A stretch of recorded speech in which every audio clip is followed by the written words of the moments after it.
Welcome everyone. Today we'll be discussing about plant anatomy. Actually, anatomy is the study of internal structures. So, plant anatomy basically deals with this internal structure of plants. Today we will be covering four topics. Introduction to tissues number 1, number 2, types of tissues in which we will be discussing meristematic tissues and permanent tissues, and anatomy of dicot and monocot root, stem and leaf. Then we'll be ending the session with secondary growth of dicot stem. Let's begin with the brief introduction of tissue. Tissue can be defined as a group of similar or dissimilar cell. It can be similar, exactly alike, or dissimilar. Tissue is a group of similar or dissimilar cells having similar origin. The origin might be similar or structure and function. So let's be clear about tissue. Tissue is a group of similar or dissimilar cells having similar origin, structures, and functions. So basically, dealing with plant tissues, we have two types of plant tissues.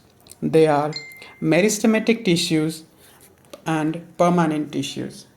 Meristematic tissues are those tissues which are found in growing region of plants. As the name suggests, meristos means to grow.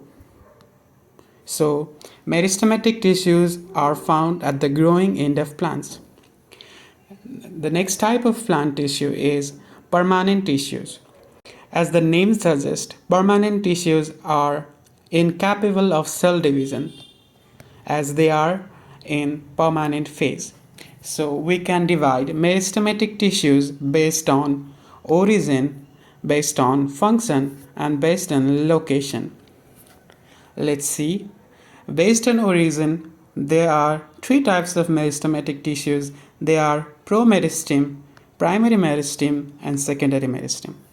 While based on location, we have apical meristem, lateral meristem, and intercalary meristem.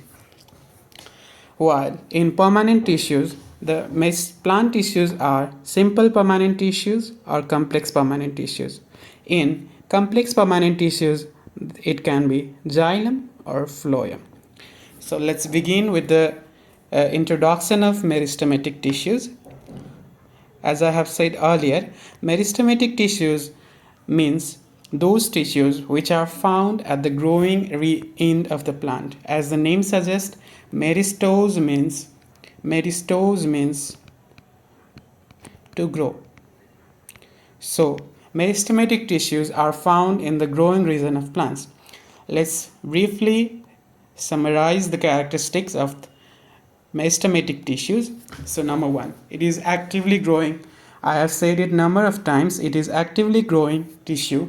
It might be small, young, and immature. It is the type of tissue that hasn't matured yet. So they are immature tissues with high metabolic rate. Actually, metabolism can be defined as any type of chemical reaction that occurs in the plant body. So high metabolic rate implies that it has high respiration rate.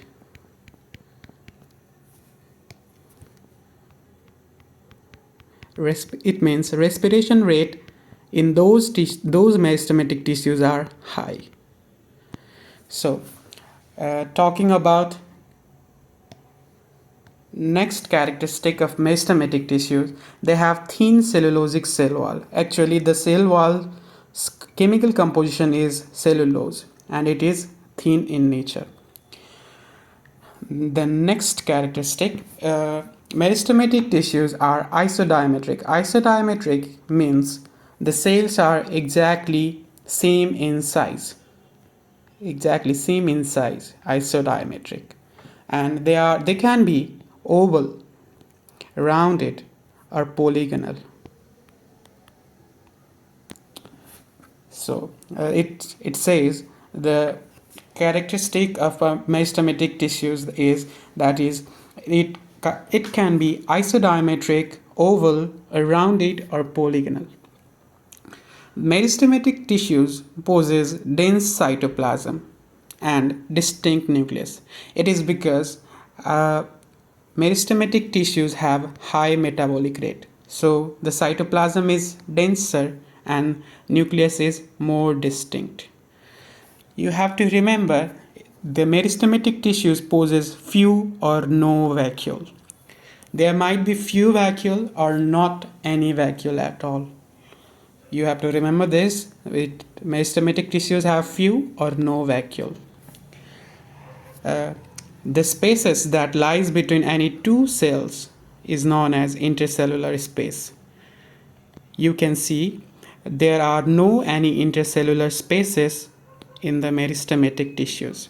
It is a distinguishing character of meristematic tissues. You have to remember there is no intercellular space between any two adjacent cells in meristematic tissue. Another important characteristic of meristematic tissue is it possesses no any plastid and no reserve food material, as meristematic tissues are growing tissues, so they do not possess any reserve food materials and therefore no plastid. I hope you are clear with the characteristic of meristematic tissues. Now let's discuss about classification of meristematic tissues. So we can classify meristematic tissues on the basis of mode of origin.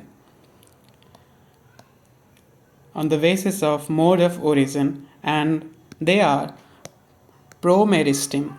Promeristem, as the name suggests, pro means earlier form, so it is derived from the embryo of plant. So promeristem is derived from embryo, while primary meristem is derived from promeristem. And primary meristem is capable of forming the primary structure of plant. So the primary structure of plant is made up of primary meristem.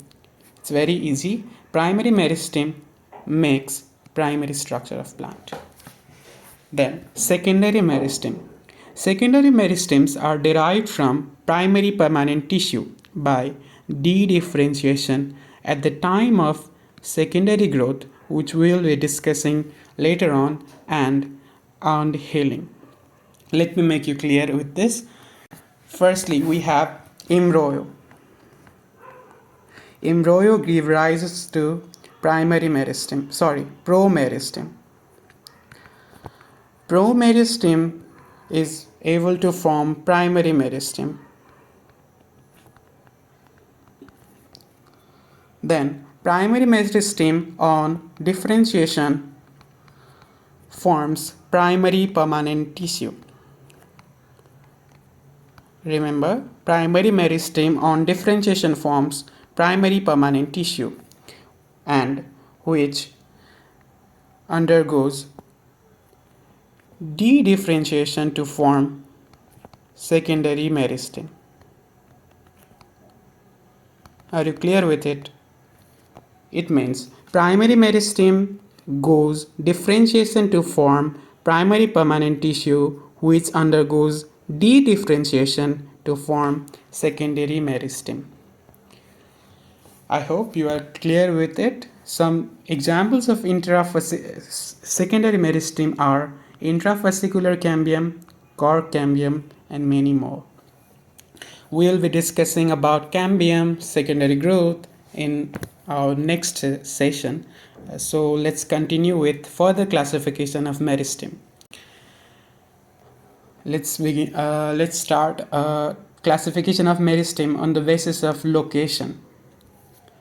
As the name suggests, apical meristem. Apical meristem are found at the tip of stem. It might be stem, apex, and bud. It might be apex of bud, or it might be the terminal end of root. So basically the apical meristem is responsible for increasing the length. It might be of stem, it might be of bud, it might be of root. The next one is intercalary meristem. They are derived from apical meristem.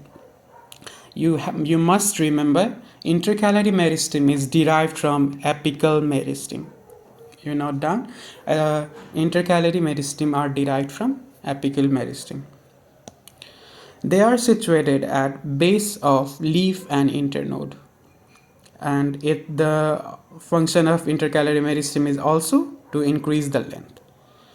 So while dealing with this classification, you must remember the location of the meristem as well as the function.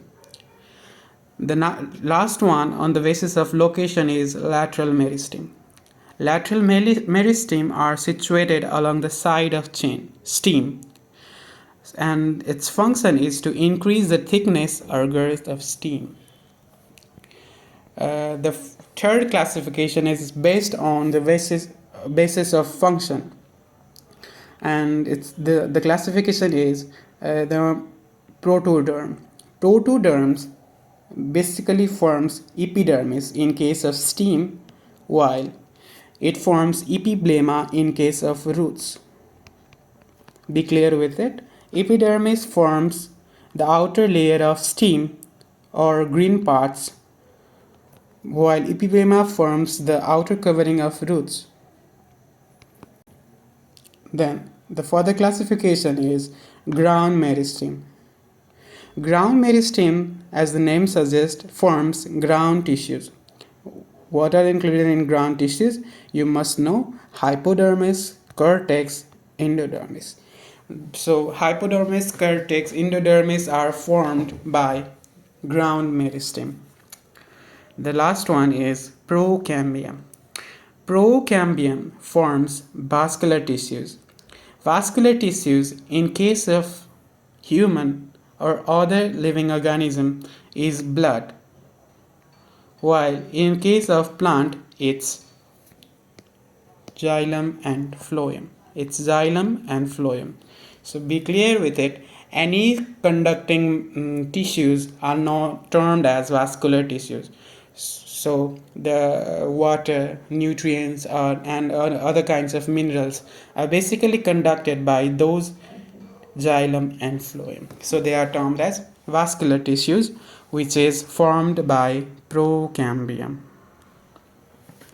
So this much for meristematic tissues. Now let's discuss some theories. It's important. So number one theory is its apical cell theory, which was given by Nageli. It states that a single apical cell continuously divides to form primary body of plant. So you might be clear with the statement. A single apical cell, the cell that is situated at the apex, is continuously divided to form primary body of plant. So the primary body of plant is formed by the single apical cell at the apex. So the next theory is tunica corpus theory, given by Smith, in which tunica is outer mantle-like covering which forms epidermis.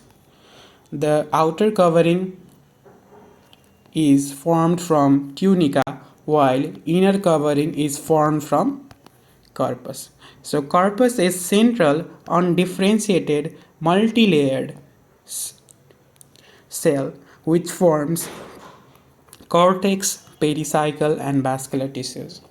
You know, vascular tissues are xylem and phloem. So the another theory is histogen theory. As for histogen, as for Hanstein, it was given by Hanstein. There are three regions of meristematic zone as per histogen theory. They are dermatogen, which is the outermost layer and that forms the epidermis of stem. Then comes periphloem, which is the middle layer that forms the hypodermis, cortex, and endodermis. Plerome. Plerome is the central region that forms pericycle and vascular bundles. So this all theory are related to soot. These theories are related to soot, while there is a theory related to root which is known as the root apex theory. So this theory states roots are covered by protective root cap, which are protoderm that forms epiblema. Basically, the main function of protoderm is to form epiblema, while it forms root cap in case of dicot only in dicot, not in monocot. Root cap in monocots is formed by calyptrogen. You must not be confused with it. Protoderm forms root cap only in dicot, while root cap in monocot is formed by calyptrogen. You must remember this. Okay, then comes procambium, which is responsible for formation of vascular tissues. So you must be clear with these theories, and now let's end the session with the function of meristem. Basically, meristem are found in growing tissues. I have said it multiple times, and they are actively dividing tissues. So if it is doing elongation, then it's called primary, while if it's growing in thickness, then it is termed secondary. So meristematic tissues are also responsible for forming vascular and ground tissues, and meristematic tissues helps in overall emergence and growth of new organs. So basically, you have to remember that meristems are those growing tissues that are responsible for overall growth of the plants as well as growth of new organs, and they are responsible for formation of vascular and glandular tissues as well. So this is all about meristematic tissues. We will continue from permanent tissues in our next class. So this much for today. Hope you are getting what I am trying to convey. This much for today. Thank you.